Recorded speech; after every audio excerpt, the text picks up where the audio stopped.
I met one of them recently. Divided to so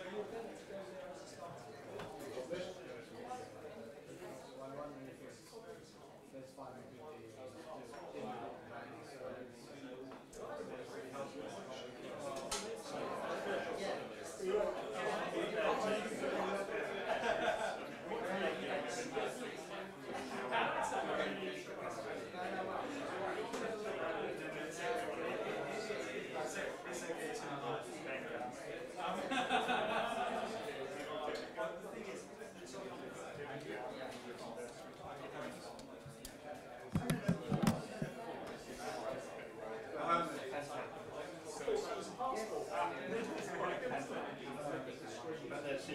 like it or not.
No, like a wedding, the more money you have, the bigger the anyway, yeah. The further you go up.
you call it? A landing?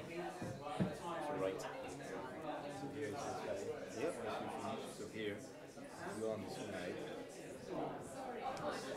Slide 4. Anthony Clark, slide 3. So is this it? Yeah.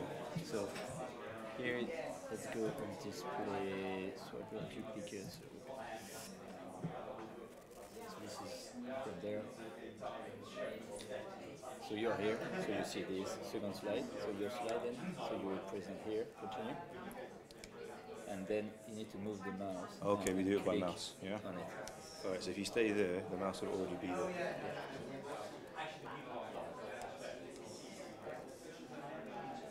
Perfect. Alright, good stuff. Yeah, okay, it just goes blank for a minute. Yeah, it's behind the video. Yeah, fine. Cool. Oh no, but we have to stay here, right? Yeah. Is a camera right there? Yes, the mic. So you don't have to speak. It's just they record your voice for the broadcast. Sammy, is the camera that close? What? Is the camera that close? Is it staying there? Yeah. Goodness. Is it no pressure? I need to film the people. Oh, okay, fine. Are you gonna keep it on the people? Are you gonna keep it on the people? No, keep it on the presenter. But I will go with you. Oh, is it you? Are you doing the first one? I'm doing the first one. Are you there? They told me about 3 hours ago. Interesting. No, maybe I've done a few of them, but I never wrong people. I would have worn a seat. Where are you from, Tony? Where's the name? Do you speak Farsi? Yes. Do I? He said. No, just, what do I know? Fire. No, I don't know any, I was in India, actually. And there's, there are a lot of Iranian people. Mumbai.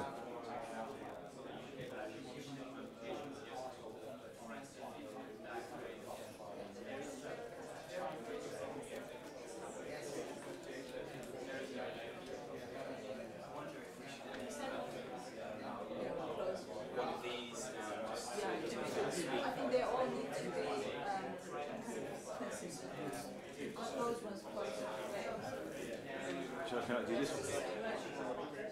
Oh, great. You're tall, mate. You can pull it down, mate. Oh, there is a little bit. There is. Can you reach that? I'll give you a bunker. Look at that. Oh, it's the wrong side. It's the wrong side. You have to put it down by hand, don't we? Shall I get a chair? Yeah. Look here. Yeah, perfect. And those ones, I think, as well. If you can get them a little bit lower so that they're on the same level. Would you be able to do those ones as well? Oh, same level? Yeah. So that they're the same level of those ones.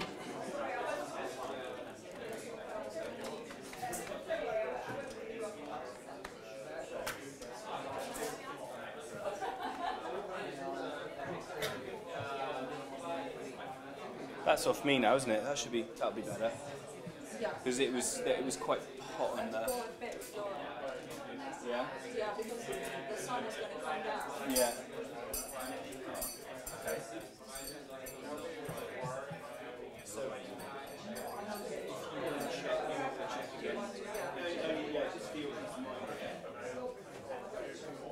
Do you have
Well, the only thing is we're not going to do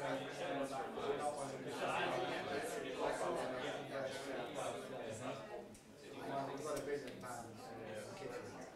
Most of those we cost 100 million.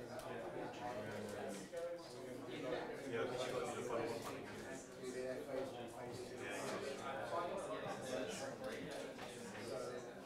The challenge is you've got to do something inside. We're working on one. A lot of stuff is doing no, they're not.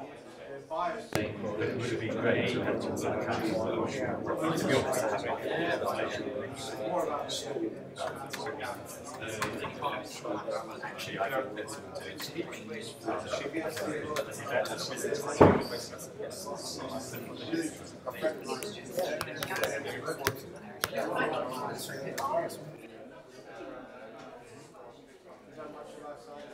I have done 2 projects when I was playing we helped them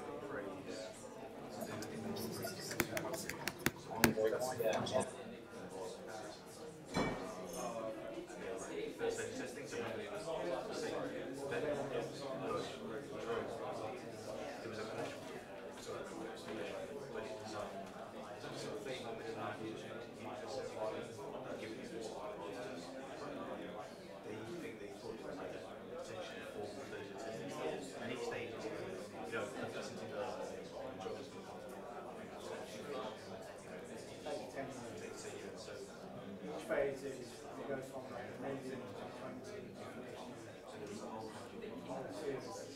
and that's why it's in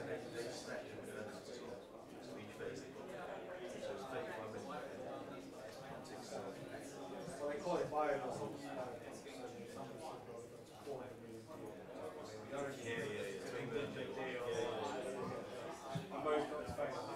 The chance of getting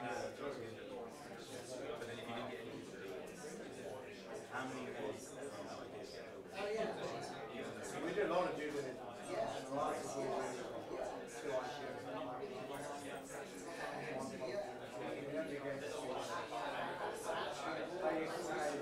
Working with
my question, I'll be heckling that question. You watch out. Right, ladies and gentlemen, would you like to sit down, please? Can I suggest everybody sits towards the front? We leave the back open for later on. So everybody can sort of move towards the front. You know, I always like to Set a good example for you. Yes, you're a good example. Yes, yeah.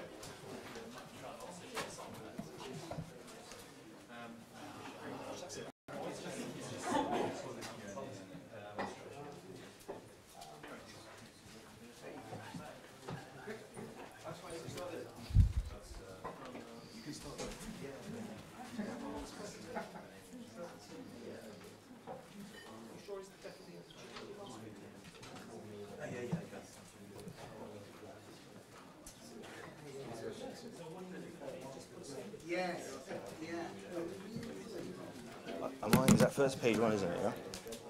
That's me, and that's Prue. So to press play, how do I press play? You should just need to find where a play is on it. Is that it? If you just try clicking on the screen. It's playing. Yeah, no, try clicking there. Yeah, that starts it. Okay, fine. So click it. Oh, just click back. There you go. Does that reset it? Yeah, so you've now gone back one. So you No, just have to it's click the just screens. Yeah. Fine. Oh, cool. How do I reset it? No, that's just the timer, so you can time yourself. That doesn't actually do anything. It's just click the screen to play the video. Cool. Alright, just click the screen, yeah? Yeah. I don't know how well that video is going to play on that second screen. Oh, fair enough. Well, there's no one there anyway, like they're all at the front. Yeah. So it's fine.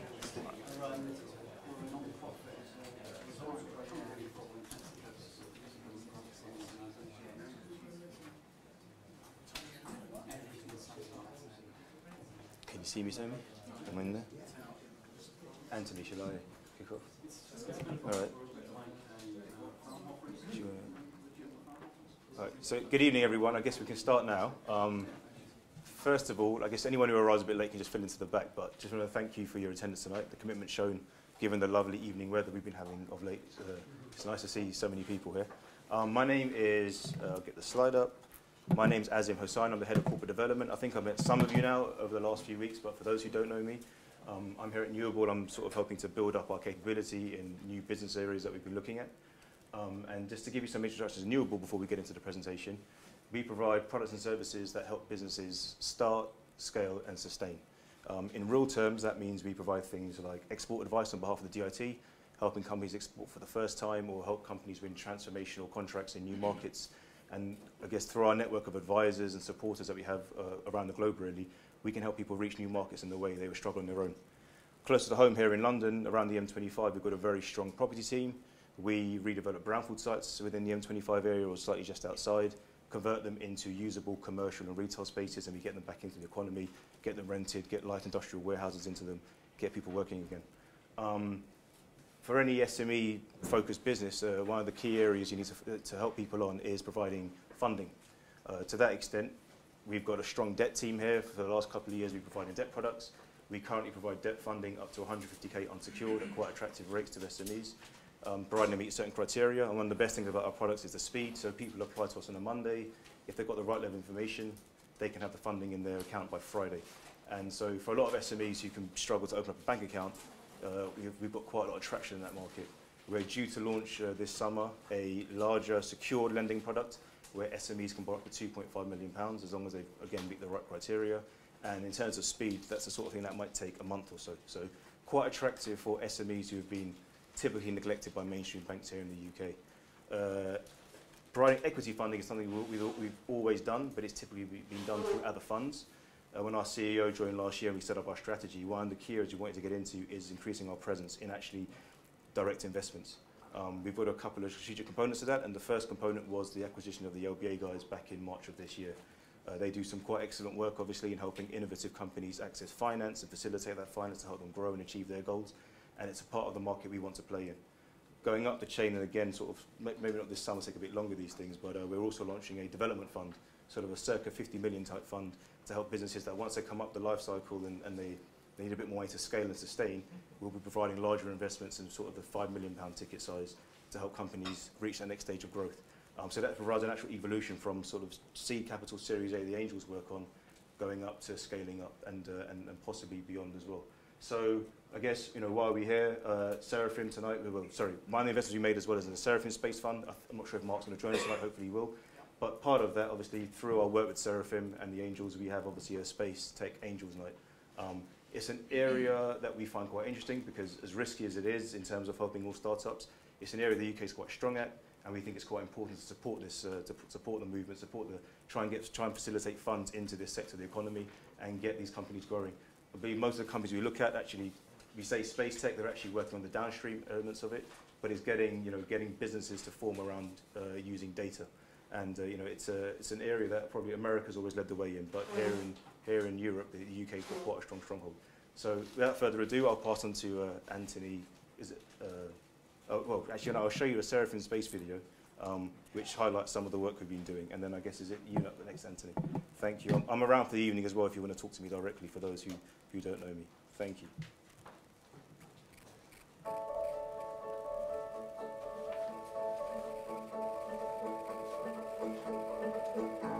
I'm Michael Jones. I'm a partner at Seraphim, and I joined Seraphim to help them invest in space technologies, particularly technologies like space data captured in space, and bring it down to Earth to benefit all the citizens of the planet.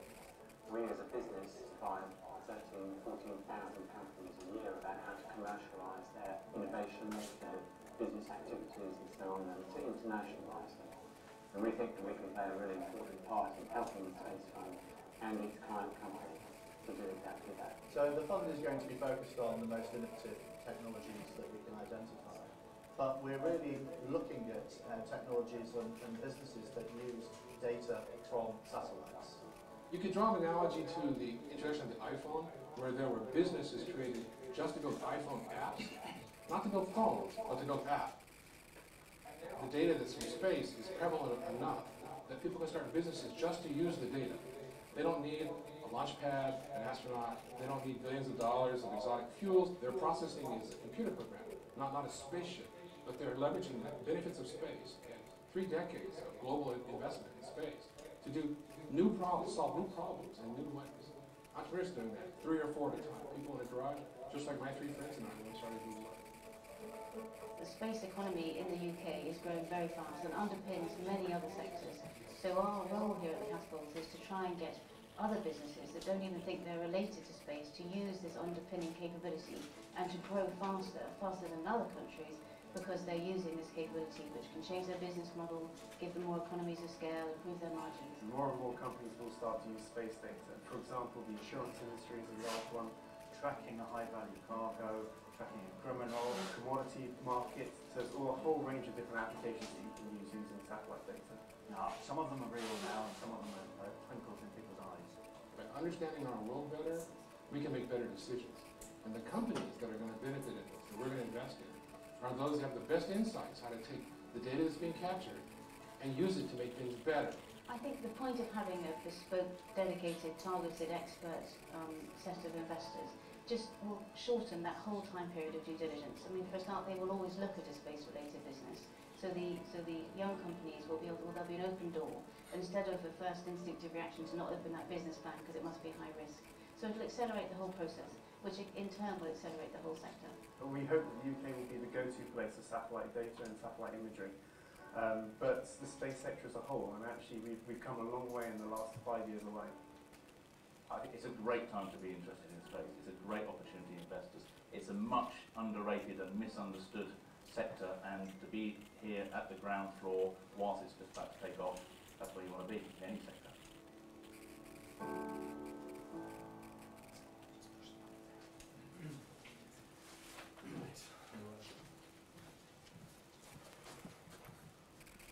So, thank you for coming this evening. I hope you enjoyed the video.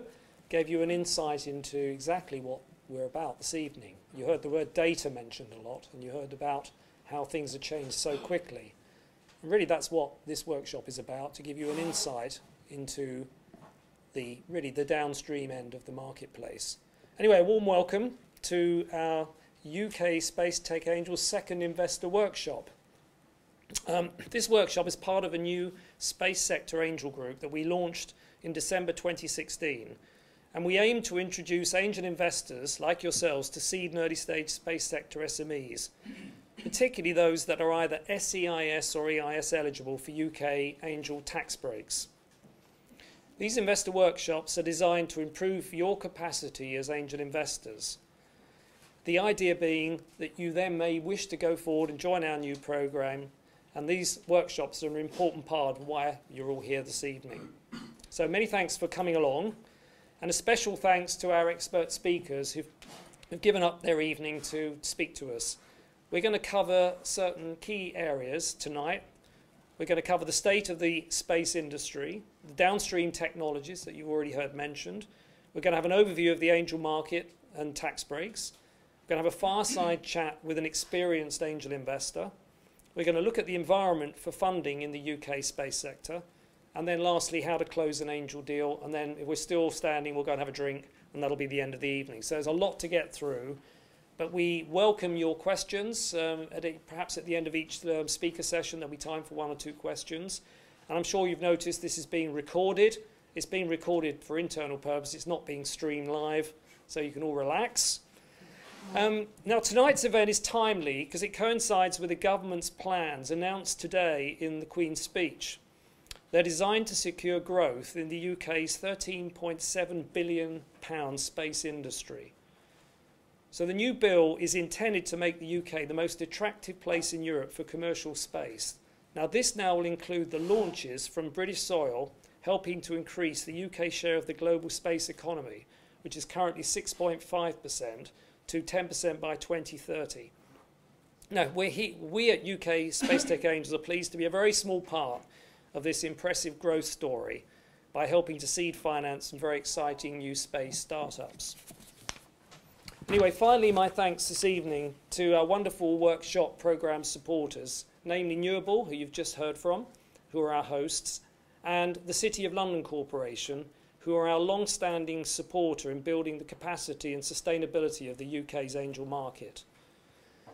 I'm pleased now to introduce our first speaker, being Steve Bockinger, COO of Euroconsult. Now, Steve's going to tell us more about the current state of the UK space industry. So, Steve, would you like to come forward, please?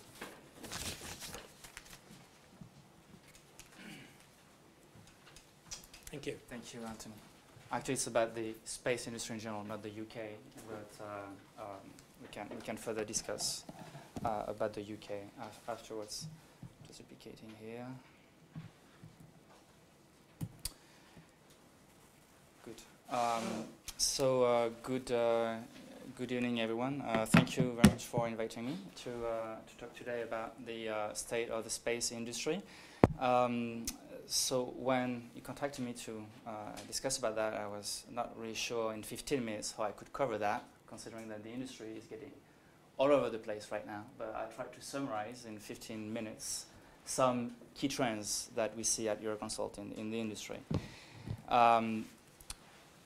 Definitely, this industry, the space industry, is experiencing tremendous changes. I mean, if you've been around for some time now, you have heard about transitioning, transformation, and disruption as keywords about the last few months or last few years.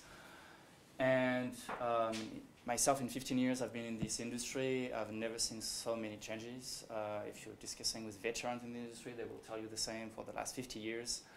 And clearly there's a lot going on. And one of the reasons is that one of the many reasons, whatever you call it, new space or other factors, that you're seeing a lot of factors, a lot of elements that are radically changing the environment of this industry compared to what it was a few years ago. Maybe a few years ago you could have said that it was a boring, lucrative industry. I would say maybe today it's maybe a more exciting, challenging industry and hopefully even more lucrative for the future.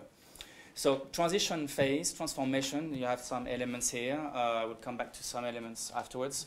Governments are key to support funding and to as a customer of the industry. They have been going through hard pressure on public finances, as you know, and that has created some changes in the way governments are thinking their relationship with the industry. Investor and financial environment as well, compared to the traditional financial model of this industry 15 to 20 years ago, where it was essentially either governments or banks and PE firms essentially. We are seeing venture capital angels, also billionaires investing in non-traditional way in this sector. So that creating new access to capital and new and especially for startups, and encouraging the entry of newcomers in this industry. Innovation and technology, we are seeing a lot of innovations, a lot of influence from the software and the Silicon Valley, basically, industry, which is influencing a lot innovations in this in space, both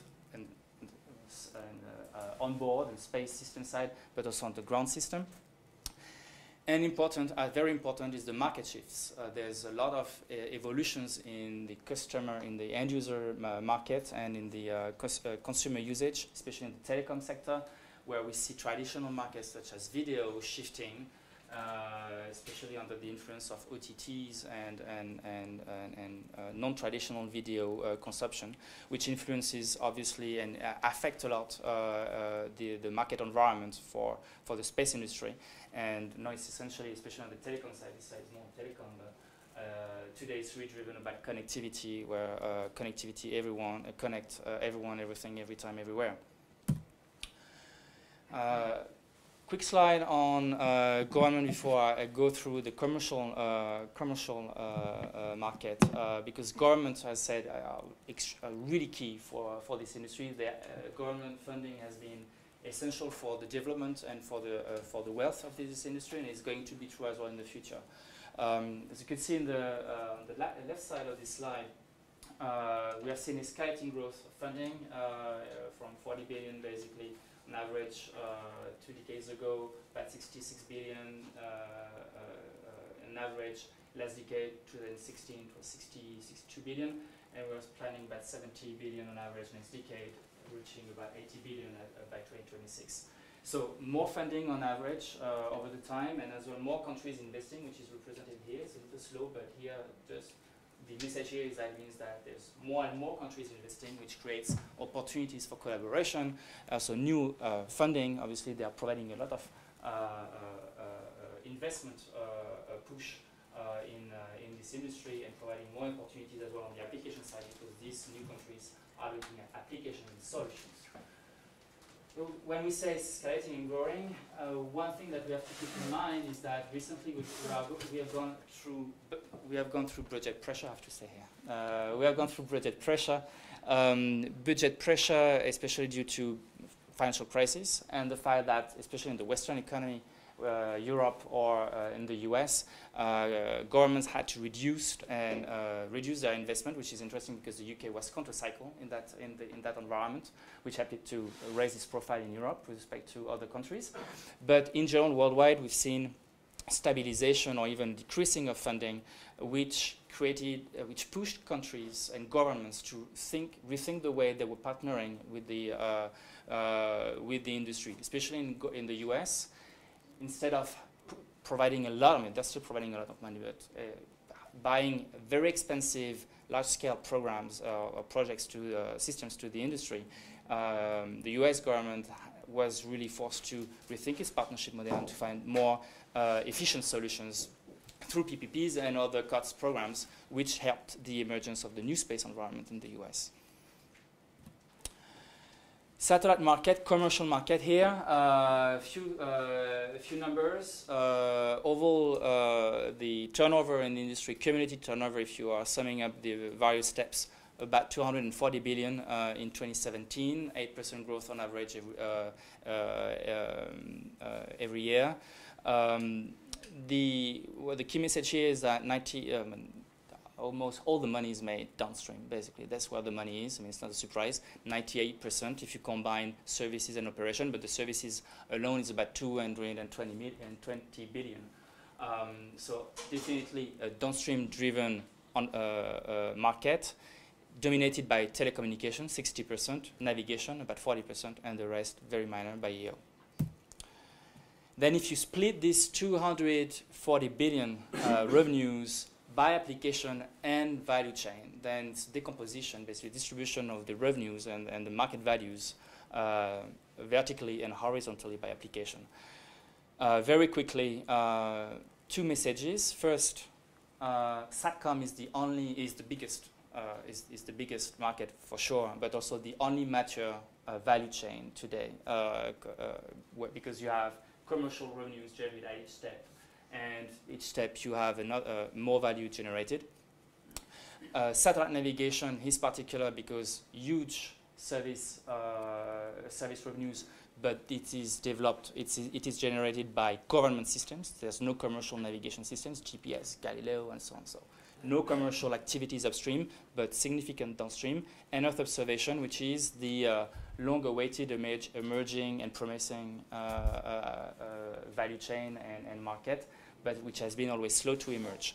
Why it has been slow to emerge? Because, if I can show, can I point here? Because basically here in Satcom and here at SatNav, you have a consumer market. You have a mass market. You don't have a mass market in Earth observation, which explains why you have more limited downstream and service revenues. Satcom on 128 billion, 100 is only on TV. TV is the bread and butter and has been the real push and the real driver, not only for Satcom, but for the commercial industry overall. Some trends along the value chain, I will start downstream. The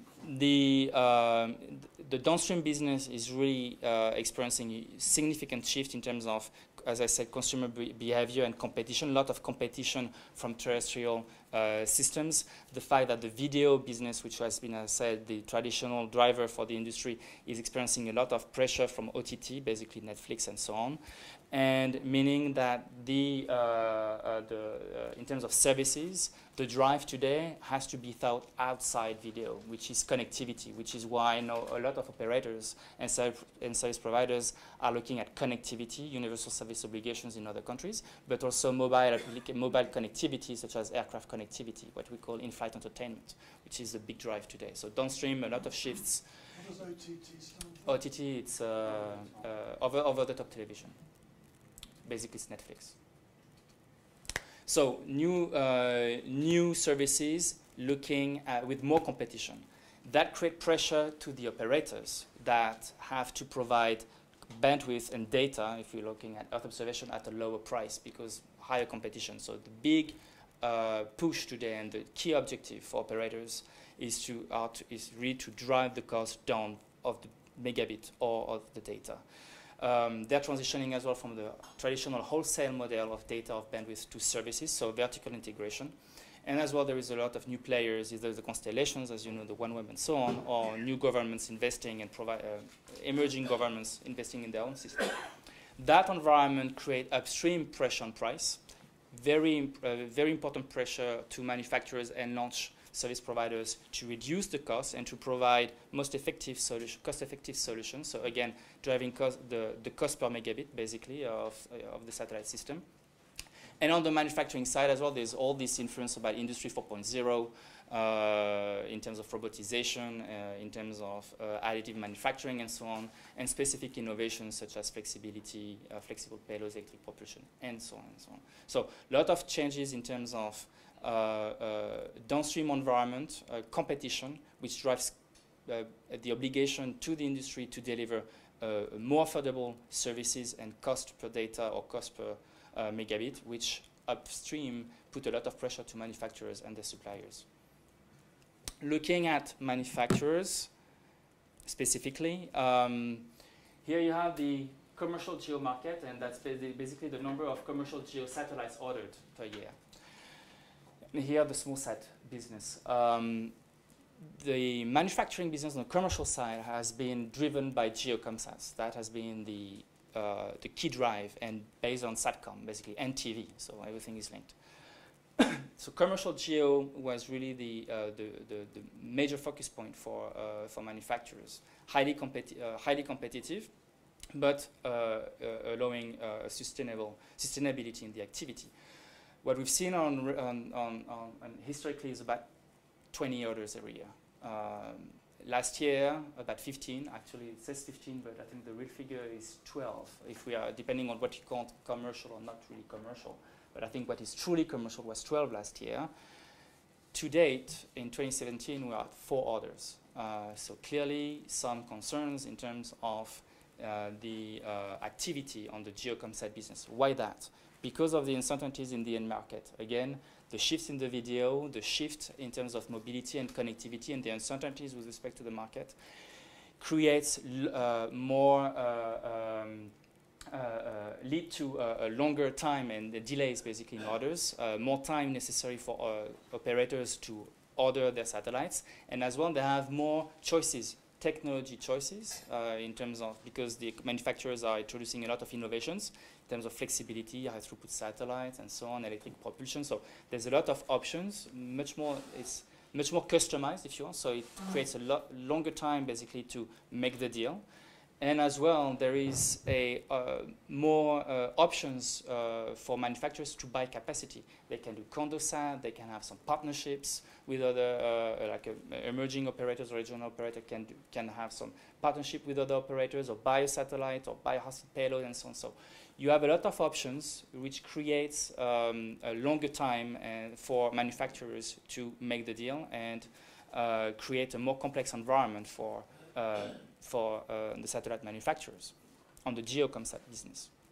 On the small sat side, with all the constellation buzz, basically, there is clearly a dynamism which is made available by technology innovations and the fact that no small satellites are not only aimed to provide demonstrations, not only about demonstrations, but also more operational services. So that creates a lot of opportunities, even though there is significant prospects. There are significant prospects in terms of launches. It's good in number, but when you look at it in terms of dollar, in terms of revenues, at the end, it's cheaper. Small satellites are much cheaper than geo satellites, and the total market value for and total market opportunity for manufacturers remains more limited and more questionable with respect to small satellites, especially constellations. So I have a very limited time. So constellations, I said, a lot of buzz around, a lot of projects for Earth observation and for telecommunications. How many are going to be successful? That's the big question. But they create opportunities, but as well challenges for manufacturers and for the industry to get into it, because they have to agree on some partnerships and take some stakes basically on these projects. I will finish, maybe if I have only a few minutes, on Earth observation. Huge growth in terms of data expansion. As I said, here you have the number of satellites, Earth observation satellites, to be operational on a given year. So you see there is a huge growth of Earth observation satellites to be used in the coming years, providing more data. But, and this is where I would like to finish, more data, but at the end, the value is not on the data, it's on the information and on the services. So this is where the application development is really key. Here you see the data cell is about 1.5 billion. The value-adding services business is about 3 billion. At the end, the operators are not looking at making money on the data business, but on the information business, because data today can be free, like Copernicus, or the objective is to bring the cost much down, and leveraging on this to develop new applications. And this is why these operators, the data provider, the satellite data imagery companies such as Digital Globe, for instance, or Planet, are not considering and selling themselves as satellite companies, but information provider, information service provider. And they're investing today in artificial intelligence, machine learning, data analytics, big data, because this is where the key is for them to generate more business on the application side. And to conclude, I will say that this, what I'm just saying here on the Earth observation sector, meaning not these companies not considering themselves as satellite companies, it's also true in the communication side. If you took to OneWeb, they don't consider and they don't sell themselves as satellite companies, but as telecom companies. They want to build a network. They don't so much talk about satellite when they talk to their end users. And I think at the end it's good, because what they aim is at opening up the satellite sector and integrating the satellite sector to the real economy. Often this sector has been rather isolated in terms of systems, in terms of network, in terms of solution, customers, stakeholders. And whether innovation upstream or application downstream, the idea is to have a better integration of the space sector within the real economy, and I think at the end it's going to be beneficial for everybody. More information on Euroconsult, I can discuss about later with you at the networking drink if you want about us. And I would like to thank you for your attention.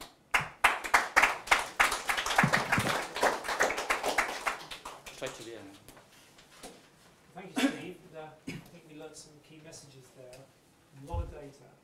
What are we all going to do with it all? And how are we going to make money out of it? So that's theme is going to be continued now by Kieran Arnold, who's going to talk to us about the downstream technologies. And Kieran is the head of domains at the Satellite Application Protocol. So the floor is yours, Kieran. Good evening. I tend to ask the first question, which is how many of you are familiar with catapults? Oh, we're doing really well now. So obviously doing a good job. How many have visited Satellite Applications Catapult? I knew there'd be one or two in there because I've seen some. That's good. At the networking event, if you want to know more about the catapults, by all means come and talk to me. I will stay to the end. So, there is actually. So yeah, as long as the weather stays as it is, I'm sure you're quite welcome to come to that as well. So I'm Kieran Arnold. My background is I started my career as a telecommunications engineer, very not so grey, with a little bit more hair. Actually, the same weight size. And I've been in that industry a long time. I came from the terrestrial industry, from a little startup company whose strapline was "The future's bright." The future's, you can guess from there onwards. And then I moved lately into the space industry, former head of engineering for telecoms payloads in Airbus Defence and Space. So I've got quite a breadth. And what I'm going to talk you through today is that breadth of what's coming through and where the space industry might play or should play a key part in that. Give you a sense of flavour of what Steve was talking about. The two big boys in the club, connectivity and navigation, PNT, I'll talk to you about that. And where you might think there is an interest in terms of what that technology might be as an enabler in the future and where we're taking that technology or where we're trying to drive that, certainly from the catapult and certainly from Innovate and the UK government's investment in certainly part of the industrial strategy, the space industry, but also on top of that some other key developments in the technology that has a relationship to the space industry going forward as well. So I'll talk to you about this wonderful thing called 5G and where we think that is. Just to really, I won't read what's on there really, but it is more about a transformational technology. Has a relevance to satellite as well and will play an important part in the evolution and the pull-through of the technologies we're starting to see in the satellite industry. So Steve mentioned high-throughput satellites. It's certainly the move we've seen lately in terms of where that technology is going, to stop talking about kilobits and megabits per second, but now start talking about gigabits and terabits per second. Stop talking about 20 satellites and start talking about 800 satellites. And a move from geostationary to low Earth orbit with large amounts of investment, with hopefully that stimulation of the downstream industry. Exactly the way that we saw two things happen in the terrestrial world. We saw the arrival of Wi-Fi, which gave the consumer the ability to connect almost perceptively free and consume content and information, and then utterly the device that drove most of that, as most of you probably in this room have got one, is Apple's ability to get access to that information and data and content. Without those connectivity services, and certainly without that technology move with those connectivity services, today you'd be still pretty much boringly disconnected, stuck with a device that you may have loaded on your machine at home and took away with you.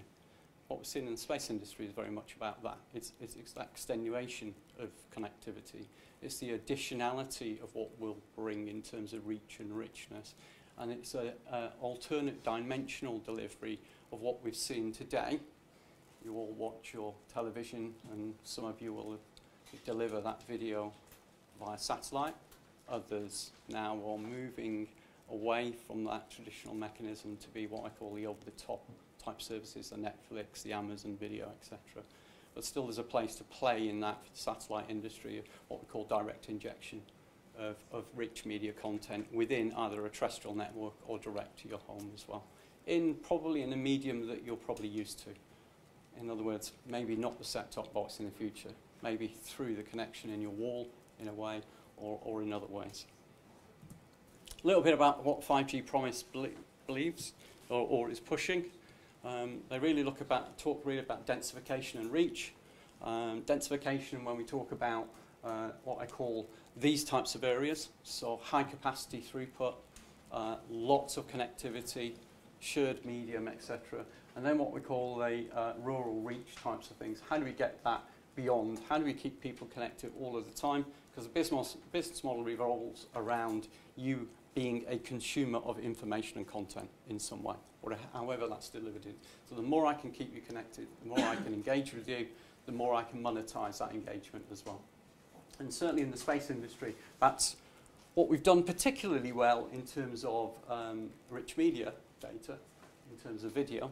I think Steve said, you know, some of that revenue that's generated is apportioned predominantly to TV revenues. And today, you probably know the main companies that are delivering that as well. But in 5G, it's all predominantly about ensuring that connectivity is there. It's about what we call the era of these 5G goals, which we stop talking about connections to consumers and start connections to things that we need to get information from, or things that we wish to control, or things that will be controlling themselves that we need to understand their behaviour of. And that's really where 5G is going. So you later all the buzzwords, Internet of Things, used to be machine to machine, used to be telematics before that. It's just come through a transitional period as it goes. Enhanced broadband, you're already getting that in the fixed one. We've seen that change in the satellite world, as I said, from megabits to gigabits, etc. And that continually grow as the technology grows as well. New boys on the block, not so much new anymore, O3B. Anyone know what O3B stands for?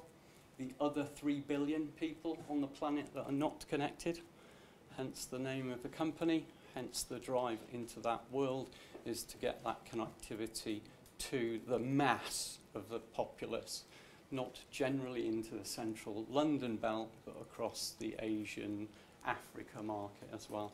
Not necessarily directly to a consumer, but as an enabling connectivity to a virtual operator. So you can imagine providing, I would say, a pseudo-type fixed connectivity, but over a satellite link to a cellular base station providing cellular services. And that's certainly where O3B were going. It's got some slight advantages in terms of propagation delay. Most people, when you say about satellite communications, complain it takes a long time for the signal to go up to the satellite and for the data to come back down. We can't change the laws of physics, but you can if you move it. So we move it into a medium Earth orbit, and that's where O3B play. The one that really, I'm not going to go through these because it's very pretty technical ones. The real, I would say, when I was in the terrestrial world, I'll call this the guy who arrived with Wi-Fi one day. It's very much, I think, like OneWeb, offering connectivity as a service in a low Earth orbit, particularly good coverage and particularly good bandwidths. Like you say, the model is not necessarily charging you a fixed megabit cost. It's about what do I get from you as a consumer or as a market or as a service provider by making use of my constellation. What services can I project to them by using this newer technology with a much higher bit rate and a exceedingly low latency in comparative terms to what we see today. So 30 milliseconds is quite good in comparative terms. Where 5G is going is we are talking about 1 millisecond as well. If you ever have a business case for 1 millisecond, that is. 30 milliseconds is quite acceptable for 99.9% of services, unless you want to be doing remote surgery between New York and London. If you would ever trust your surgeon doing that. What's the altitude of these satellites? Off the top of my head, which I can never... It's even closer, yeah, it's, so an order of magnitude lower than GEO. So, than mid-Earth. yeah, so you imagine Leo's close up, MEO's out the middle, and GEO's right at the O3B system actually is delivering, sorry, not the O3B, the OneWeb system is actually delivering it as a LTE type connectivity to you as a user. So your engagement with the connectivity is predominantly through a cellular type system. They will provide what we call bearer services, which is connections to other networks in other ways. Predominantly what they've done in terms of rolling out a network is take a constellation of satellites, a tried and trusted ground segment that's not traditionally a satellite ground segment, but a mixture of a terrestrial hybrid system, and roll that out.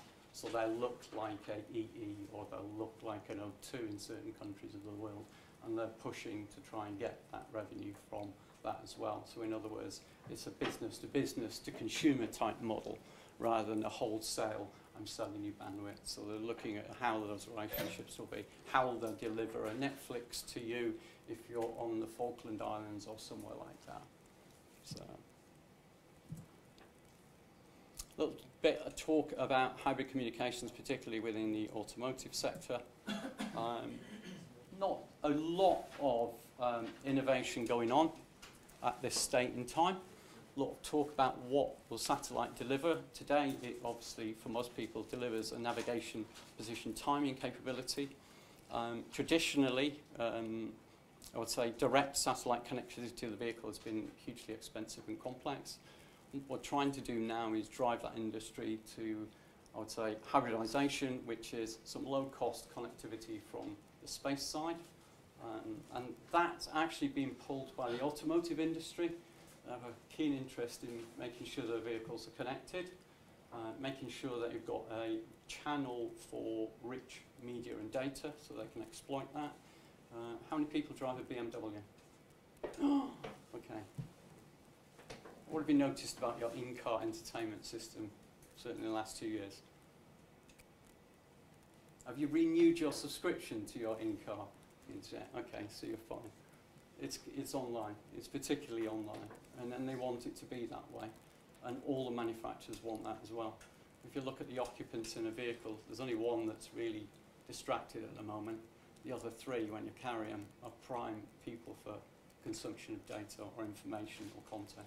If you take the BMWs, the Jaguars, they're already signing deals with BMW, and BMW is signed with Amazon. So, and if you notice now on their in-car entertainment system, they have Amazon Video, they have Amazon Music, blah, blah, blah, and that'll continue. So they're looking at saying, how do they reinforce that connectivity? And how do they have that connectivity all the time? So the other thing is they never want to take your vehicle into a dealership because they don't own dealerships.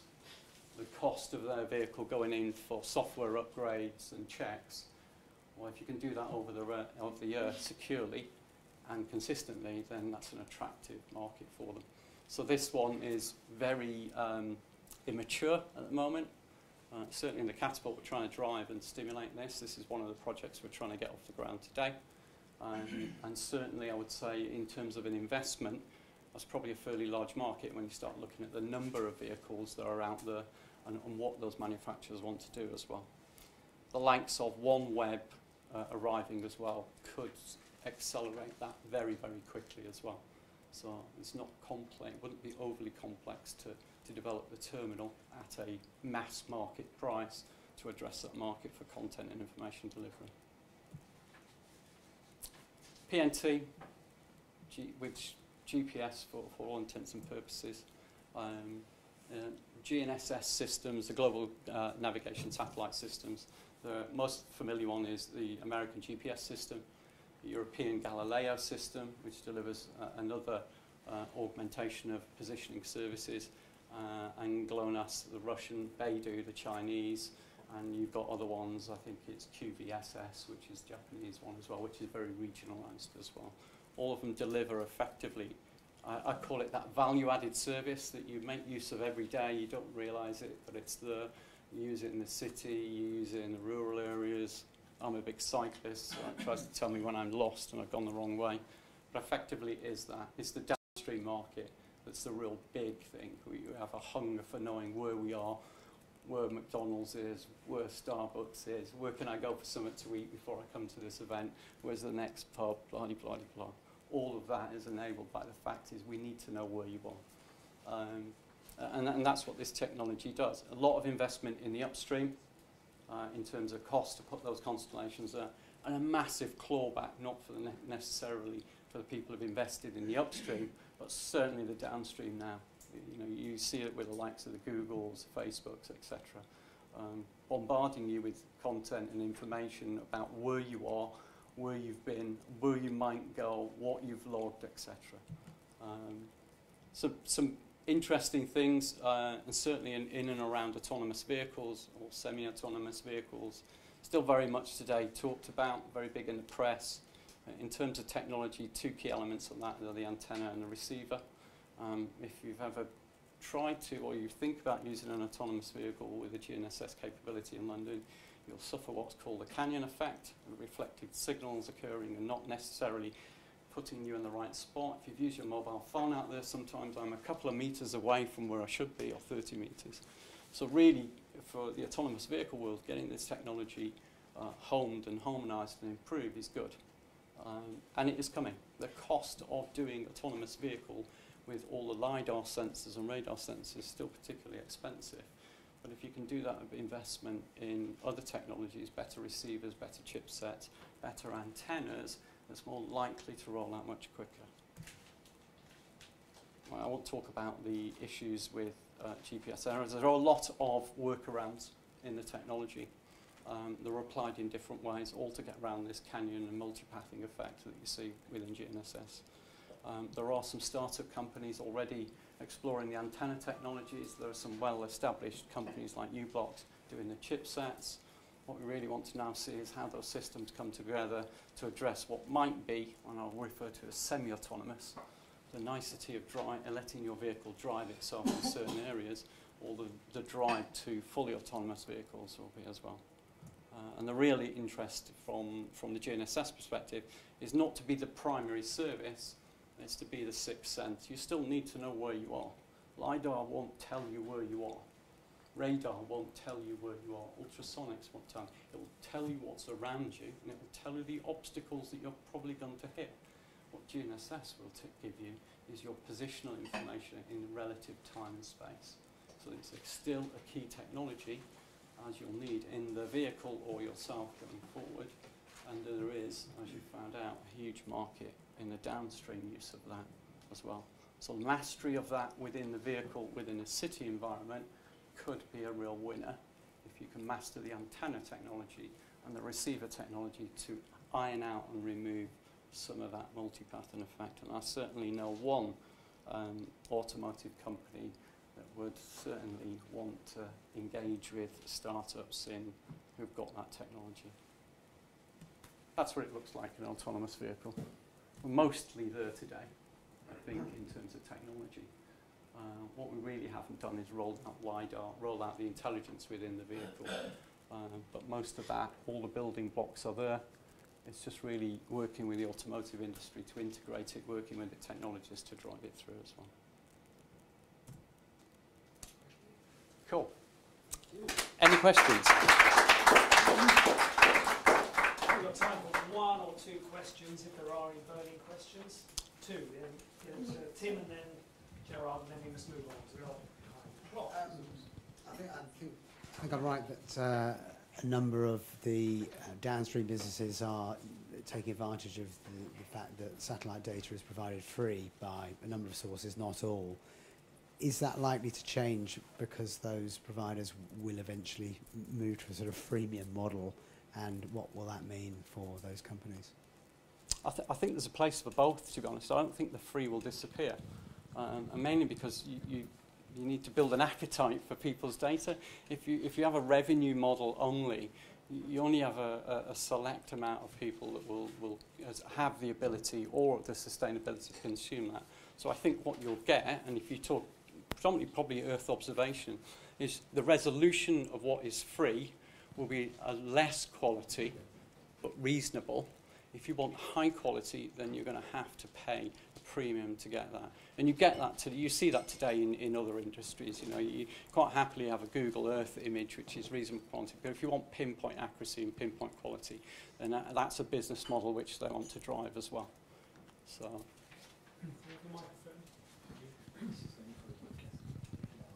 Oh, okay. Yeah. What would you say are the one or two biggest challenges to widespread adoption of 5G? That's a really good question. I can answer it, and I will answer it from my previous role, Liz. So 5G in itself is really about two things. It's about spectral efficiency and bandwidth. I'll give you more for what I've got already. There's a large investment in the radio infrastructure to do that. Believe it or not, today on 4G, which is 4G on steroids, you get a particularly very good service today. What 5G really will deliver effectively is the customization of the operator's networks for particular markets or verticals. And they've always wanted to do that. At the moment, it's one network designed in one way, hopefully covering a plethora of different markets and different systems. What 5G be able to do is to move their investment in their infrastructure to the biggest payer and biggest market. So in other words, if I've got 12.6 million cars from Jaguar on my network and I'm providing a service on that, then believe me, a lot of investment will go into that, or at least a lot of the network resources will be pushed on that. And that's really what the 5G delivers. Delivers a new radio in terms of more standardization, better bandwidth, better throughput. But actually the network in itself effectively is software now. And it runs on a standard IT core infrastructure. Whereas if you go back today, you had the traditional Nokia, Siemens, Ericsson's, previously Nortel before Huawei, delivering very bespoke piece of equipment. They want the flexibility, a bit like Apple does when you write an app. I write it for an Android, write it for an Apple, to be able to do that. And that's what 5G will deliver. Right, thank you, Kieran. And we move on. Right, everybody's still with us, so let's buzz through very rapidly the next section. We're going to have a quick look at the marketplace for the angel community at the moment and talk a little bit about tax breaks. I'm going to assume that you're quite knowledgeable about tax breaks. Those of you who understand EIS and SEIS tax breaks, put your hand up so we get some idea. Great, so I can really speed through that bit and we can get moving. So first of all, some of you may not even know who LBA are. We're now part of Newable. We're obviously here at Newable this evening. But we're an old angel group. We always say we're the oldest in the UK with 34 years now. I've been associated with it for 21 of those 34 years, so I've certainly seen it grow rapidly. When I first made my very first angel investment in '96, the market for angel investing was about 65 million pounds in the UK. Well, you'll see shortly on a slide it's about 1.8 billion now. So things have changed. We're pretty active as a group. At LBA, we closed 28 deals in 2016, raising over 30 million. So you can see the syndicate sizes are averaging about £1 million. So we're pre-Series A. One of the things we've learned the last 5 years is that angels don't generally just want to see projects that are kind of mixed in an evening of presentation. They much prefer to see projects that are sector specific, so they can choose which angel group, which sector of that angel group they wish to attend. So we've been running sort of verticals for 5 years now. More recently, the UK Space Tech Angels came along. Previously, Angels in Med City's been running for nearly 3 years, and Angels in the City for over 5 years. So we've started to create angel verticals, getting the benefits of specialisation and getting people in the room who do understand the technologies that they're being presented. We are the most active partner of the London Co-Investment Fund and also the government's £100 million angel co-fund. So you can see there's quite a lot of passive money that can draw in to your syndicates, your angel syndicates. It's not just the people you're investing alongside. There's a lot of passive money. Indeed, in LBA, we now have 2 funds with 2 million to spend in the next 12 months, just in our own group, our members' money. Members who are too busy to go to pitching events can then put money into EIS and SEIS funds, and they will co-invest with the syndicates. So the market's changed an awful lot in 20 years. A quick whiz through the data. HMRC published some data in April, bring us up to date on what's happening with data in terms of angel deals. And you can see that it's getting close to 2 billion. In fact, it fell back about 10% on the previous set of data they published a year earlier. So the market has dropped back, which puzzled me as to what has caused that. It could be the tightening of rules that the HMRC have been bringing in more recently. They're not very keen on us angels backing projects that have no risk. So they're tightening up now, which I think has probably changed the dimension of the market. It's not something LBA have been doing. We've always picked projects that are pretty high risk but pretty high return. But I think others have been having to move their business models to cope with the changes of HMRC. At the seed and startup stage, the angel community is by far the most active compared to the venture community. That hasn't changed much the last 5 years. Indeed, in 15 billion has been invested in 25,000 projects over the last 22 years. So our country, our policymakers are highly supportive of the angel community, more so than anywhere I've travelled in the world. And I've probably been to more than 20 countries across the world the last 20 years, looking at other angel markets. I have never found one as supportive as the United Kingdom, which explains why we're probably near 50% of Europe's angel investing marketplace, but still lagging a long way behind the US, Europe as a whole, probably 25% of the size of the American market, yet the GDPs of the two areas are pretty similar. So that's another issue really for policymakers to get their heads around. Why are we running at such a slow speed in Europe compared to the US? So what is Space Tech Angels? So you're here tonight, you know a little bit about this, but it's not just the workshops. We're planning to run 3 every calendar year. This is our second. We're running 3 pitching events a year. This second one comes up on the 5th of July. You'll be invited to that. Nobody pays for this program. It's free for the angels, and you don't pay to go to the pitching events. What we're really keen to create is a good group of investors who wish to co-invest with each other and grow the bottom end of this marketplace. The key to getting syndications closed in all our verticals, it will be the same here, is identifying people who are prepared to do some heavy lifting in a syndicate. And we describe those as lead angels. In my experience in LBA, it's probably 1 in 4 to 1 in 5 of our members who even want to consider being lead angels. It means joining the board. It means fronting the syndicate.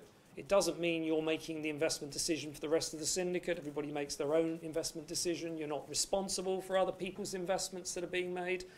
But you've got to give some time up.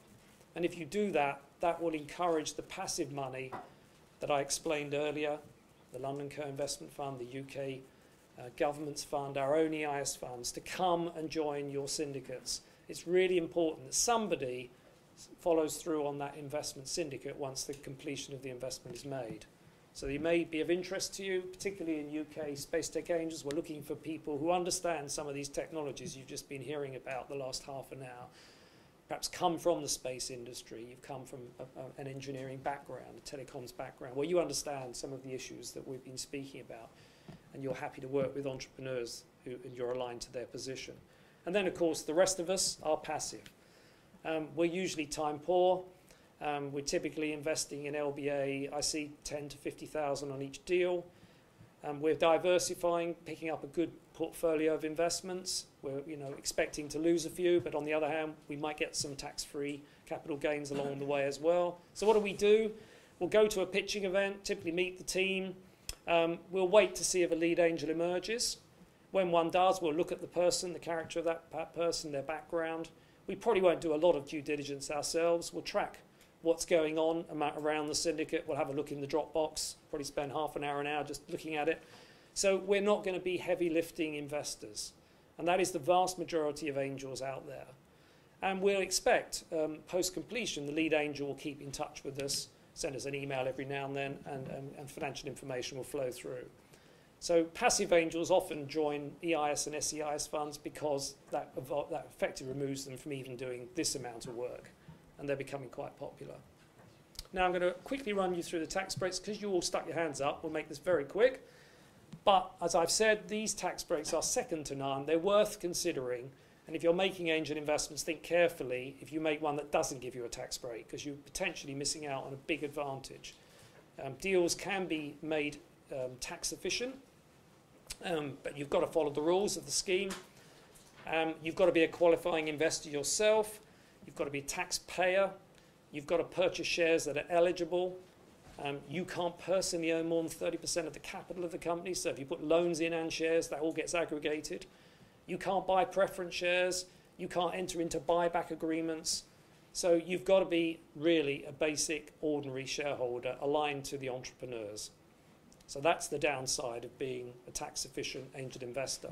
The company has to be qualifying. In simple terms, it has to pay UK tax. It's UK has a UK permanent establishment, and the shares that you're purchasing are raising money for a qualifying business activity, which basically means it's risk-based, and it means that the government, which is giving you this wonderful tax break, wants to see you put money into businesses that are actually risk businesses that are going to help to grow our economy and grow our economic growth rates. So then if you're still in the game for this type of tax break, the good news is you can invest £1 million every year, husband and wives, £1 million each. If you're paying tax, you can get 30% of what you invest as a cashback effectively on the year of tax that you owe or carry back for a year. It's an incredibly generous relief. This is on EIS. If you qualify and you keep the shares for more than 3 years and you don't break the rules, potentially no capital gains tax, and you can also defer capital gains on other investments that you've perhaps sold or properties you've sold along the way, deferring them until you sell your angel deal. The other great thing, which they nearly removed about 5 years ago, the Treasury, but then stalled and then put it back, was the ability for us to get loss relief at the highest marginal rate on our investments. Simple example, you make a £10,000 angel investment, you're paying tax. You'll get £3,000 of cash back on your tax return, so your investment has cost £7,000. It blows up a year or two down the line. You lose the lot, so you've cost £7,000. You can then offset that if you're a 40% taxpayer. That's 7,000, 40%, 2,800 plus the 3,000. You can't lose more than £4,200. It's impossible to lose that if you're qualifying and stay within the rules. So where out there can you make a high-risk investment and get the public sector to subsidise nearly 60% of your loss? The other great thing about angel deals is once you've held them for 2 years, they're outside of inheritance tax. We have an investor in our group who's made about £4 million of angel investments purely for the IHT because he's got a big inheritance tax problem. He's pocketed the 30%, but also he loves the fact that these deals are all outside his estate. He's getting on a bit now, so maybe that's why he did it.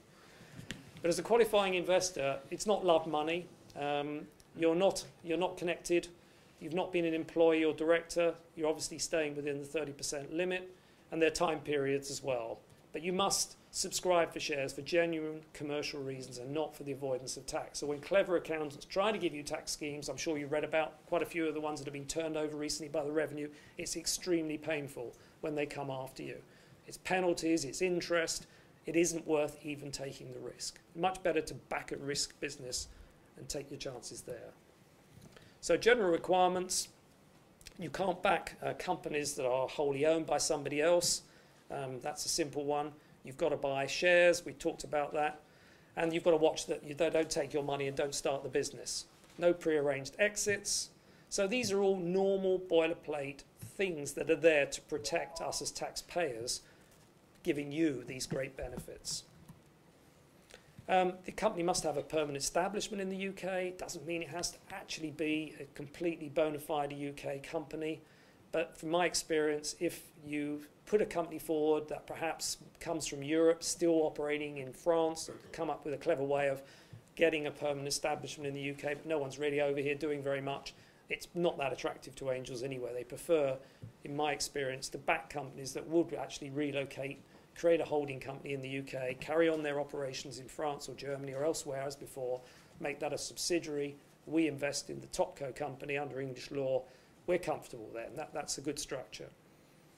You can't back businesses that are about to go bust in financial difficulties, so watch out for that. You obviously must back unquoted companies and so on. And the size tests are at the bottom. That was a state aid requirement of the European Commission a few years ago. Maybe that will get washed out in the next 2 years, and there won't be some of these rules that we're now looking at.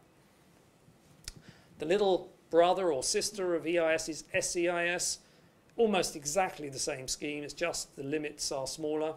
It's about 170 million a year of claims, so it's climbing. And you can see there that instead of 30%, you get 50%. But you can only invest £150,000 in a company under SEIS and £100,000 per year as a taxpayer. Right. Any questions? No complicated tax ones. I'm not a tax consultant, no. Is a syndicate a legal entity, or is it just a loose? It's not a legal entity, no. If there's 10 of you in a syndicate, you will all individually get a share certificate. You'll all be named in the shareholders' agreement. It's just a loose definition. You are a collective group. But you have power if you stick together in negotiating terms and so on. So they are important. Right. Anybody else? Well, we'll move on. So I'm now going to invite Hitesh Thakrar here to join us at the front with Alex. Alex, you're going to be asking Hitesh a few questions. I'm sure you haven't told him what they are. So over to you guys. Thank you.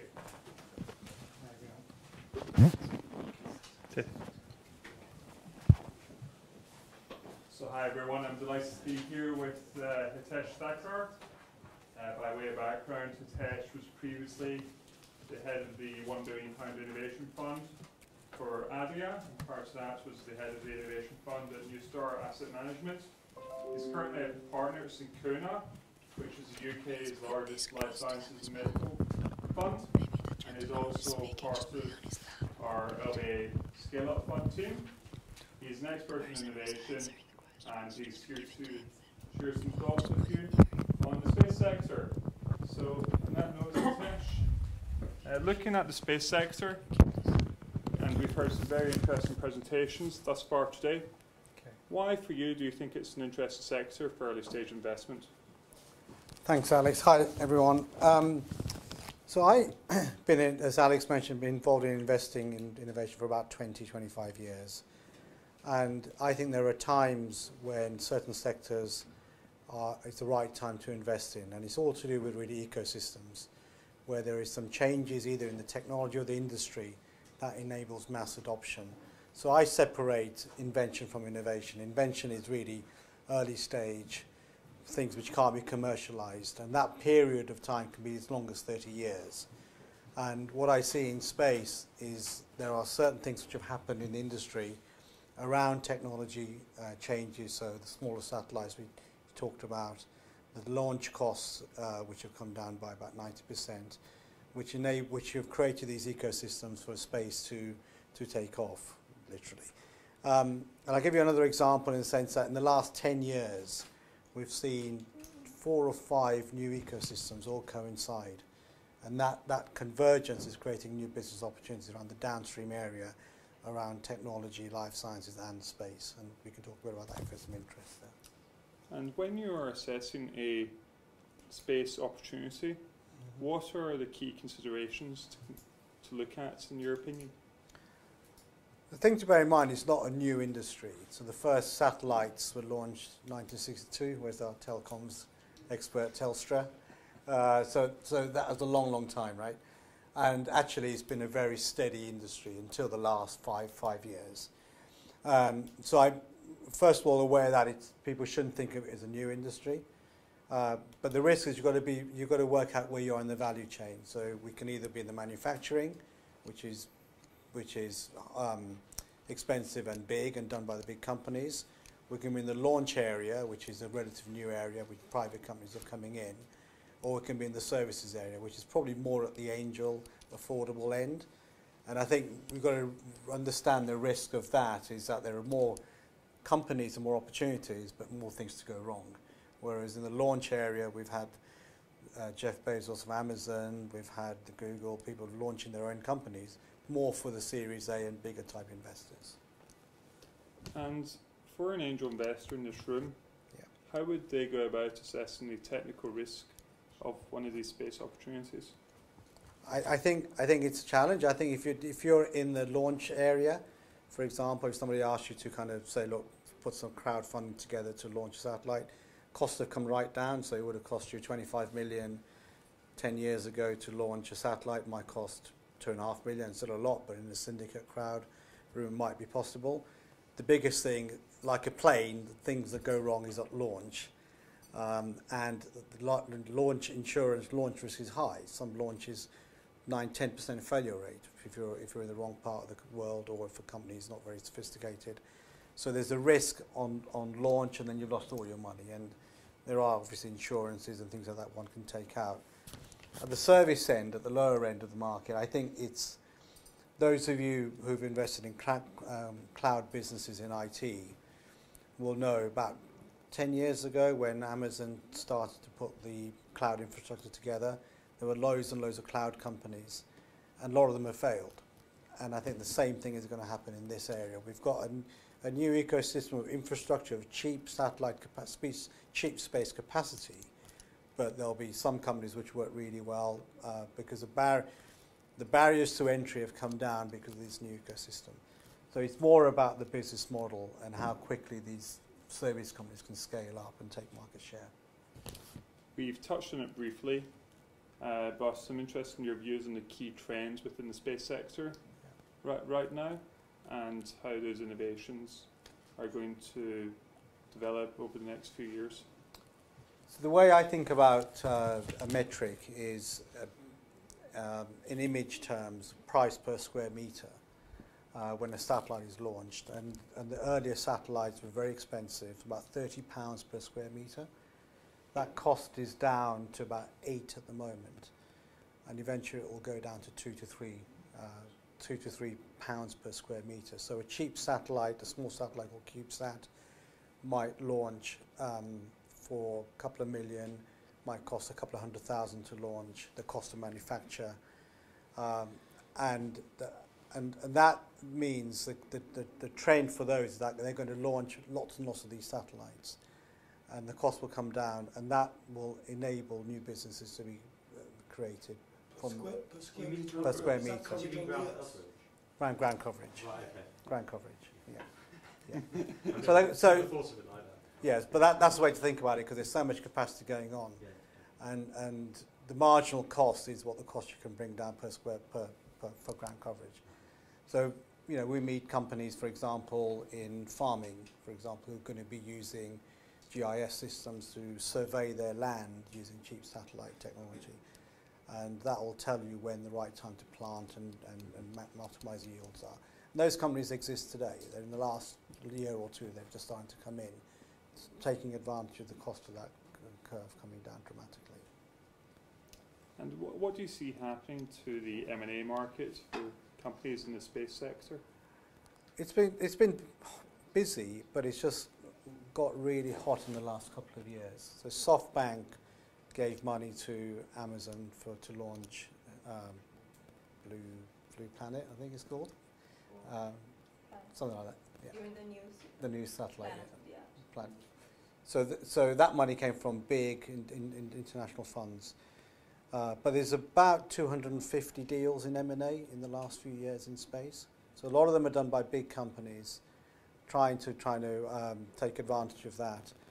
But I think at the angel end, what we haven't seen is obviously service companies being consolidated. So the opportunity is first of all create these companies. And again, the analogy is very much what we saw in the cloud, an early ERP company, those of you who know the technology industry, is that you had loads and loads of these companies, and then they just consolidate their way out.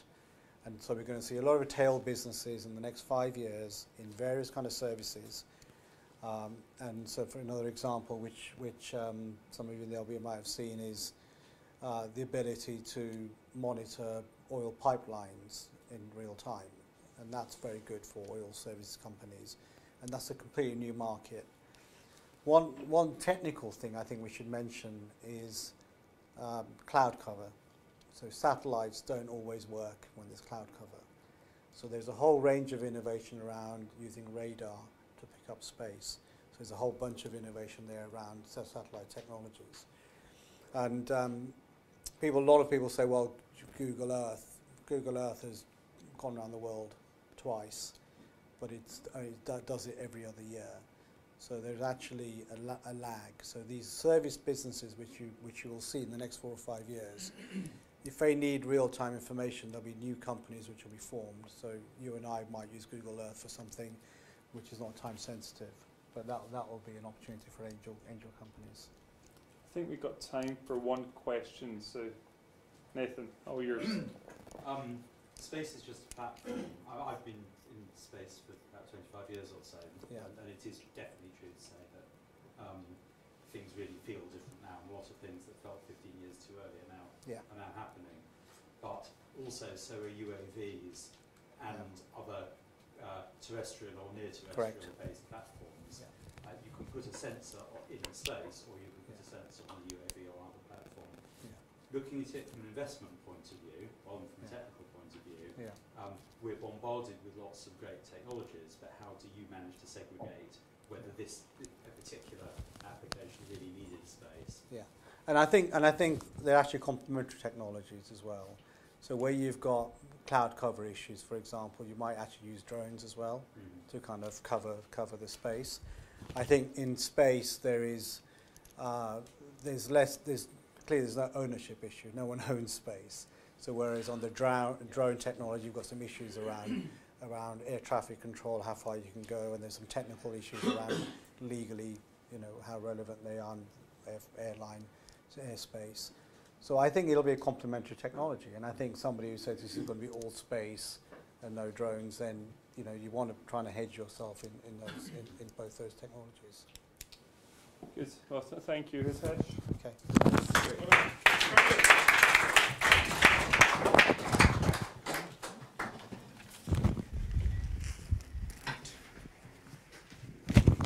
Great. That was really interesting. Thank you for that, and giving us an insight into how an angel who's not absolutely a specialist in the area looks at this area of potential. So talking of specialists, I'm really pleased now to give my colleague Mark Boggett the floor.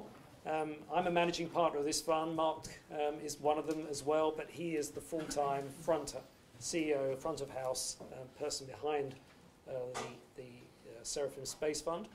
The key thing for us in UK Space Tech Angels is Mark's got this enormous hopper and bucket of deals, but there's a hole at the bottom of the bucket where the little ones fall out and they find their way to UK Space Tech Angels because they're just too small and too early for a Series A venture fund. So we've got a privileged partnership with the fund where the gatekeepers at LBA and the gatekeepers at the Space Fund work together to put on what we hope will be some great companies coming forward. So Mark, the floor's yours. Thank you. And hopefully your tech is Yep, there. that's yes, me. Great, thank you. Good evening, everybody. Great to be here on this boiling hot evening. So I'm going to talk you through what's going on in the space sector at the moment, and hopefully you'll become as excited about it as I've become over the last few years. I thought Hitesh really neatly explained where we are in the market there. So one of the first things that we've done since launching the fund was that we did an exercise to identify all of the accelerators and incubators in the UK and Europe to identify where these new space-related companies are going to be coming from. We mapped them all out, and we had no idea what we were going to find when we set out to do this. And here's a summary of the statistics. So in the UK, there's 68 accelerators, 65 incubators, and there are 3 accelerators focused on space, and more broadly, 14 that are focused on space-enabling technology. So this is a pretty broad area of technology, from robotics to exoskeleton suits through to drones. We define it pretty broadly. Incubators, so these are the organisations that are housing these startups. 65 across the UK, 9 of them focused in space-related activities, a surprising number there. And a further 16 that are around space-enabling technologies. And if you look at that in the context of the rest of Europe, you can see that you can see the numbers there, hopefully yourself, that the UK has about 50% of the market for these type of activities across Europe. Now, through these incubators and accelerators, this is where the new crop of exciting technology businesses are going to be born. And it's important for investors and angel funds to identify who these are so that you can engage with them and identify when their cohort of businesses come through. I've highlighted a few of the main ones there, just so that you're aware. So we've already heard from the Satellite Applications Catapult this evening. They run a program called the Spin Up Factory, which really helps startups get off the ground. Then you've got the European Space Agency. So they've got 22 incubators across Europe. One of them is in Oxford, in Harwell, and they are an incubator to support space-related companies. Then you've got Set Squared. I'm sure you've all heard of Set Squared, one of the leading incubators in the UK, accelerators, I'm sorry. The UK Space Agency have teamed up with them, and they have created the Set Squared Space Accelerator Hub, again drawing space-related investments into their accelerator. And then there are more sort of specialist areas, so Geovation. So this is a spin-out from Ordnance Survey, where they're looking at geospatial, location-based services businesses. And that's based in London. And then there's an organisation based in Wrexham. Again, I've just given this as an example. They are focused on optical technologies, and this is an accelerator for a range of hardware and optical type businesses. So these are the areas where the future growth companies will come from for the space industry. And at our venture fund, I have to say the majority of the businesses that we have taken seriously in the 6 months that we've been launched have all come through the accelerators. This is where all of the mentors can support the businesses, where the large corporates that are interested in their custom or becoming partners with them can engage. And this is really the sort of hotbed for growth for the future. So, next page looks at what's been happening over the last handful of years in the UK in this area. And the answer is not a lot. So you can see there that there's 13 transactions that have been done in downstream and upstream since January 2014. Not very many. So 1 B round, a couple of A rounds, and a bunch of C rounds across the board. So I've listed below some of the venture funds that have been investing in here, and they are all the names of the great UK investors that you'll be aware of. Downing, Episode 1, IQ Capital, Longwall, Passion Capital, Midven. These will all be co-investors with many of the LBA angel-backed deals. And the point that I raise here is that these funds are investing accidentally in space-related technologies. They're not going out there and looking at what are the best space companies that are out there. No, they're just looking at technology businesses generally, and as one comes along that happens to have something to do with space, that doesn't matter. They're just invested into businesses that have an interesting growth trajectory. So that's the market. We think that that is going to change very significantly over the next few years, and I think that UK Space Tech Angels is really going to play a big part in increasing the volume of deals that are done. Because I think that there's an appetite at the VC level to support these, but these businesses need to be seed funded, and this is really where the angel market will play its part, and particularly UK Space Tech Angels. So Seraphim Space Fund is the first thematically focused space fund to focus on this area. And much to our surprise when we set this up in the first place, to find out that there are no other space funds, space-focused venture funds around the world. We were amazed that Silicon Valley didn't at least have one or two. So we launched this fund back in October, or 1st of November actually last year, and we've got our second close next month.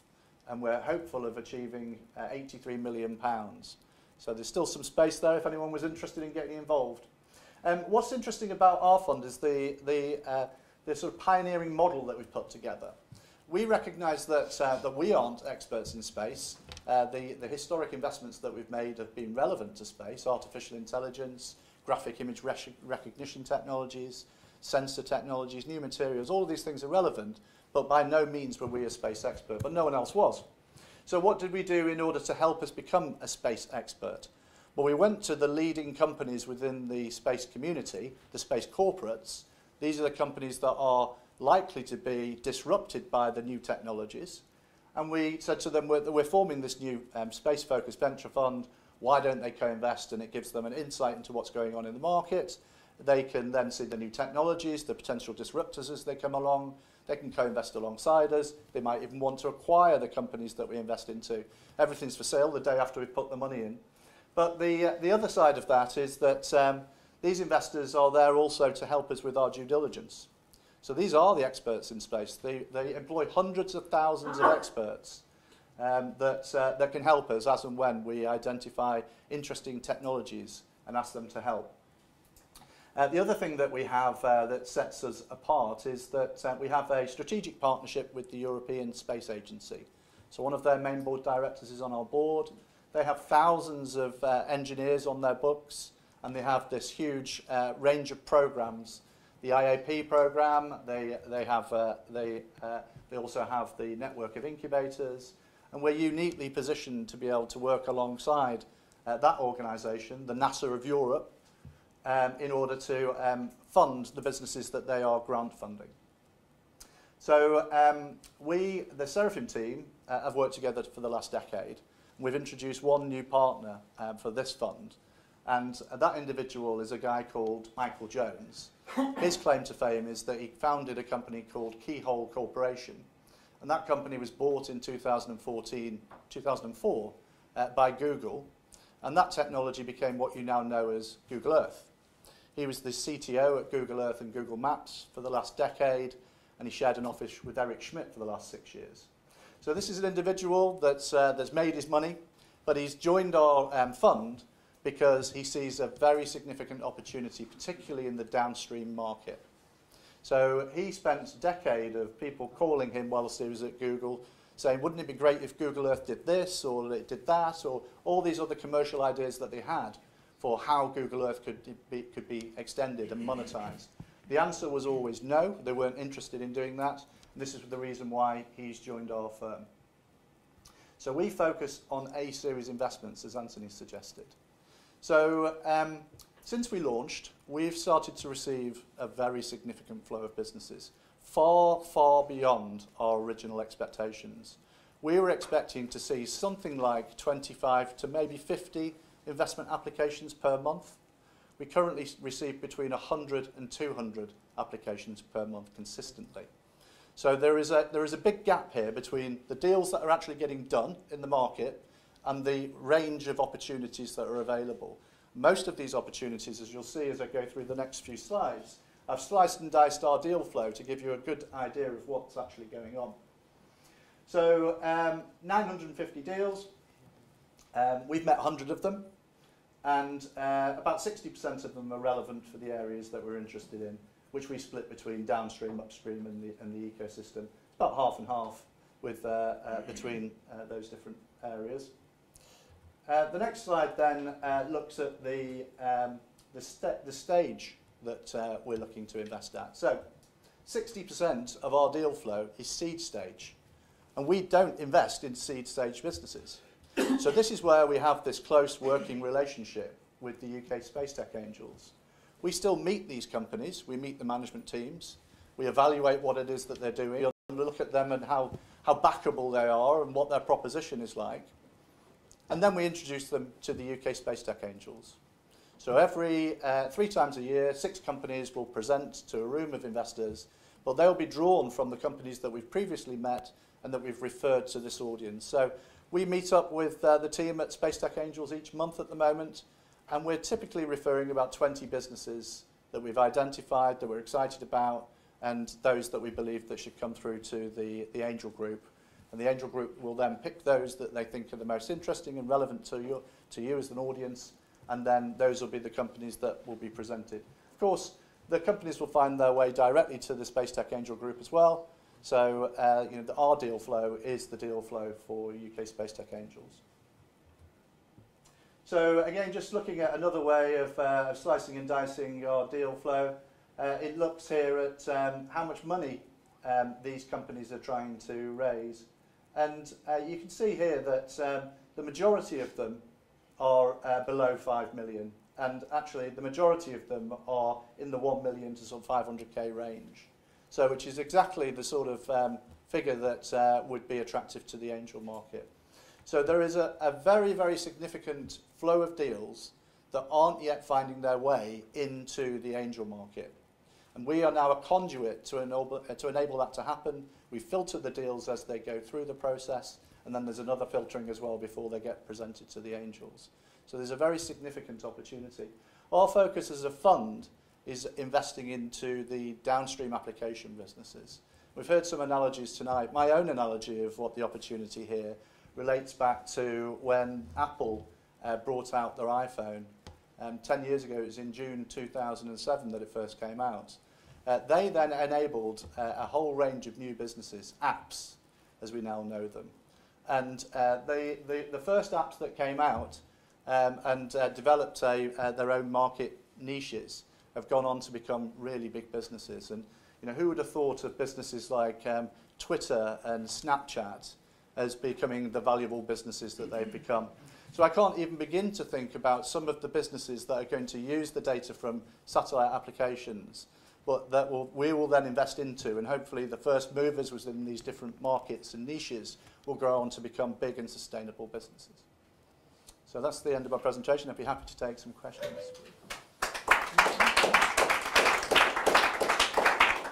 Anyone have a quick question for Mark? Yes. We heard right at the beginning about Queen's speech and a space bill being introduced, which is slightly surprising perhaps. How is that potentially going to affect your market? Well, you're one up on me there because I've not read the Queen's speech today, so I've not. Predominantly about having the ability to launch from the United Kingdom. Oh yes, you hear about space. Yes, up, yeah. And so also the continued investment into the sector. Yeah. So space is an industry of strategic national importance to the UK, and in order to build their global position, so currently the UK has a global market share in the space market of around 7%. They want to increase that to 10% over the next few years, and in order to do that, they recognise that they've got to put some investment into the industry. So one of the bottlenecks for the industry at the moment is access to launch. There are a significant number of launch companies out there, but they can be measured in two hands. There's sort of less than 10 players in the market at the moment. So whilst the price of launch is falling, the access to companies that will allow you to be able to do that is still the bottleneck for growth in that market. So the UK wants to seize the opportunity to become a space launching nation and is putting some money behind that. They believe that will enable some of the businesses, particularly the innovative ones in the UK, to be able to get to market quicker, and if they can get to market quicker, they can build a sustainable business quicker. So that's really the thinking behind the government's investment in that area. I think it's fantastic that the Seraphim Fund is vetting and pre-qualifying the deals that come through to the Space Tech Angels. Is there a charge for that, or are the angels just paying solicitors' fees? No, there's no charge for it at all. We want to enable this ecosystem, and of course all of the businesses that we've met that are too early stage and go on to get seed funded by the angels, we would hope to keep a close working relationship with those guys, monitor how they progress as they go through their first year of investment, and those that are suitable at that point in time will then hopefully do the A round. So that's ultimately how we get paid, by the angel network financing the seed stage businesses that we introduce. Great, thank you, Mark. Great, thank you everybody. I have a couple of things I would say to add to Mark's comments. There's a lot of grant money available at the seed stage, so ESA, Innovate UK, and what we're seeing in UK Space Tech Angels is companies being able to not just raise equity but also grant finance, which of course is non-dilutive for us. So that's another important thing I think to bring to the table. And I also mentioned a conversation I had with Michael when I asked him, why did you sell your business in 2004? It was growing and it was a great business. He said, I needed $1 billion to take it to the next stage, and there was nobody out there that would provide, venture capital at that sort of level for the growth of the business. But Google, they spent the $1 billion, and there we are. There ends my story of Michael. It's getting late, so I'm going to whiz through this because I think you're quite a knowledgeable audience. But often we get people come to our pitching events and not really sure what to do afterwards. So I'm going to run you through the process briefly, and then we'll go to the bar.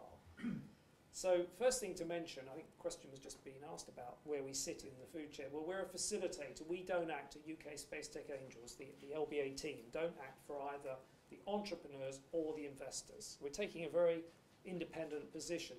LBA's always operated like this in 34 years. It puts us in a great position because we don't have a client, basically, which is good.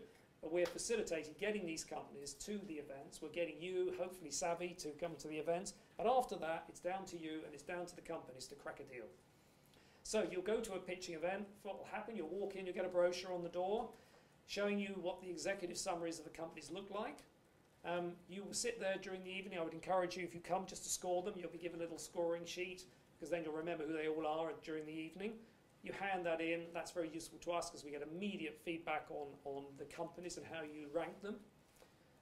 But the important thing is if you see a company there or a couple of companies you like, go and talk to them because getting to know the companies, the sniff test is really important for us at this early stage. Do we like the look of the team? Do they communicate well? When they're off camera, when they're having to talk to you across the table without their pre-prepared deck, can they cope with the sort of questions you ask?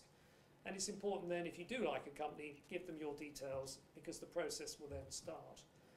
And what typically will happen is after an event, the companies will email you if you've given your details to them. You then are in a position to request access to their data room because you want to do some homework if you're interested in the company at your leisure. They should have set one of those up. We would say that all UK Space Tech Angel companies will be told that before they pitch to get themselves organised and create a little data room. And of course, keep the gatekeepers at LBA, UK Space Tech Angel, informed of where you're going with the negotiations, purely because we have access to our own funds, we have access to our co-investment partners, the London Co-Investment Fund, the UK Angel Co-Fund. So if we don't know that you're about to strike a term sheet, there's a potentially missing investment partner there. So what do you do after you've met the company, you've gone into the Dropbox, you've decided maybe you'd like to go to the next stage? Well, companies will typically hold syndicate meetings. Maybe there'll be 10 people who are interested in meeting the company. Typically, these meetings last a couple of hours. The meeting is not your meeting, the investors, it's the entrepreneurs' meeting. They should organise it, create the agenda, and present the business to you in a much more graphic and much more detailed form than you got at the pitching event. It's an opportunity for you then to ask detailed questions and really get under the bonnet of the business, and therefore get much closer to the business plan and the objectives of the company. And I would suggest if you go to one of those meetings, ask them to leave after a while, perhaps near the end, and talk as a syndicate amongst yourselves. It may well be then that you reach the point where one of you thinks, well, I could be the lead angel here.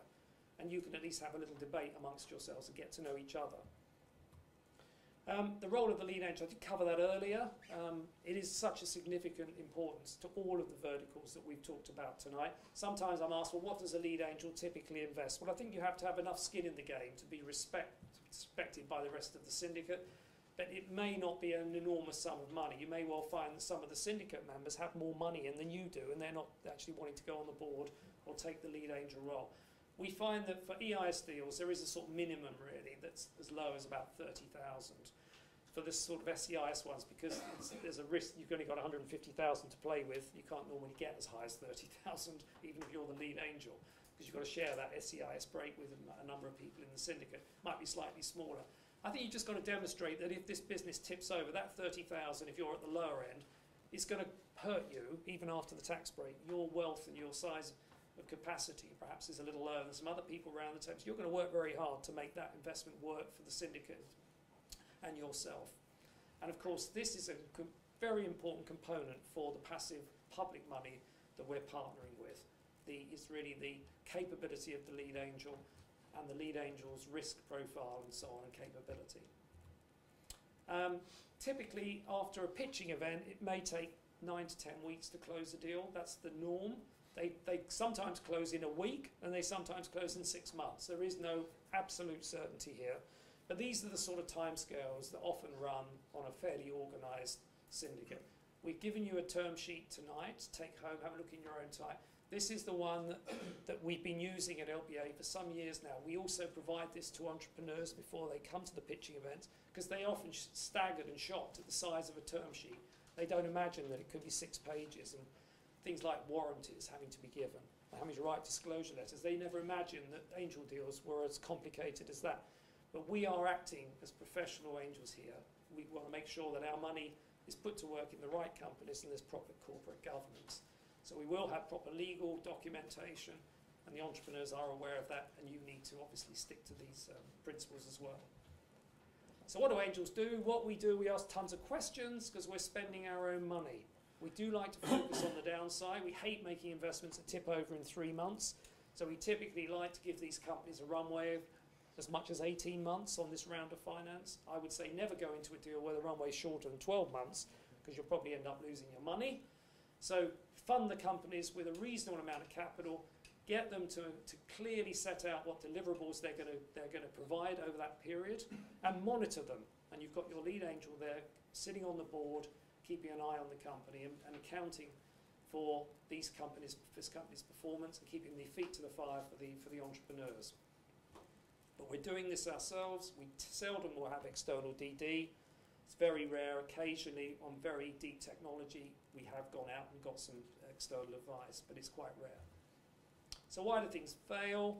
Let's finish with perhaps a slightly negative point. We often find that entrepreneurs are given bad advice about the valuation. They overvalue their business, and the syndicate gets tired and moves on. That often is from people who aren't actually investing. They're advisors, they're mentors, who don't actually know how the market's working on the real side of the marketplace. They perceive that it's operating at a highly inflated level to what they believe they can get for the company. So this is a problem. And I think also we do find that entrepreneurs sometimes are quite poor in providing information. It sounds incredible. You'll learn during that 9 weeks if you've got an entrepreneur that is actually performing. And that's a good win test for you. By rushing the process, you don't really get to know them that well. You want to spend a bit of time with them, and if they're providing good and timely and accurate information, that's a good sign for the future. I'm now going to hand over to Jan for closing remarks. We are a bit late, but we did start late, and we've managed to get through in 90 minutes, which was our target. So thank you for listening. I'll see you in the bar. Jan, close. Thank you. So thank you, Anthony. Indeed, we are running late, but I would like to thank you, all of you, for coming tonight, despite the muggy weather. I would like to thank our partner, so our supporter, Satellite Application Catapult, ESA, European Space Agency, Satellite Talent, and as well as Airbus Venture, and our partner, Seraphim Space Fund. So I call them the giants because they have unique positions in the UK space industry, and they are very supportive to our program. I would like to thank as well our speakers for coming along. Some are coming from Paris, so I know Steve, thank you very much. Kieran from Harwell, and thank you to all the speakers for the educational and inspiring presentation. Another very important date to add on your calendar.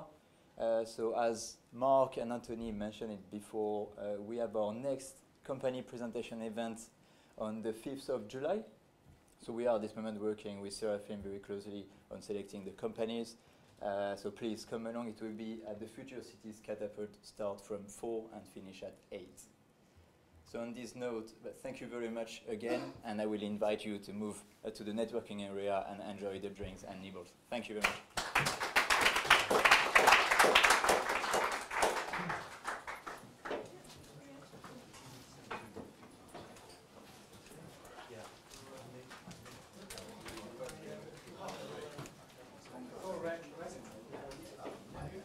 It's quite a nice one, that, so I try not to lose it. Yeah. Pull it out. Just a second. Put the cards on your chip. Yes, thanks. Thanks, Mark. And sorry for rushing a bit for the No, that's all right. I'm writing still.